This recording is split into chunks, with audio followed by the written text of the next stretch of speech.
কাচ্চি ভাইতে খেতে গিয়ে আমাদের সাথে কি ঘটে গেল সেটাই তোমাদের সাথে এই ভিডিওতে শেয়ার করব। আজানে জানে বাবা বাসায় আসছে প্রায় রাতের 10টা বাজে। এসে দেখে আমি কোনো কিছুই রান্না করিনি। সেদিন আসলে আমার ভালো লাগতেছিল না এইজন্য। তারপর তাকে বললাম যে আজকে যেহেতু কোনো কিছু রান্না করিনি চলো আমরা বাহিরে গিয়ে খেয়ে আসি। তারপর সে কোনো কিছুই না বলে বলল যে ঠিক আছে চলো আমরা কাচ্চি ভাইতে আজকে গিয়ে কাচ্চি খেয়ে আসি। তারপর চলে গেলাম আমাদের বাসার খুব কাছেই হচ্ছে একটি জায়গাতে, সেটা হচ্ছে বেলি রোডে।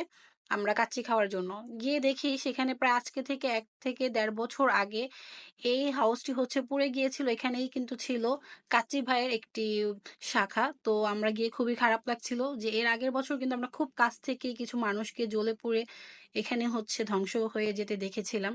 তো তারপর তাদের নতুন একটি শাখা হয়েছিল কর্ণফুলী মার্কেটের ঠিক পাশেই। সেখানে আমরা চলে গিয়েছিলাম। তো সেখানে গিয়েও কিন্তু আমাদের সাথে অন্য একটি ঘটে গিয়েছিল, সেটাও কিন্তু তোমরা দেখতে পারবা।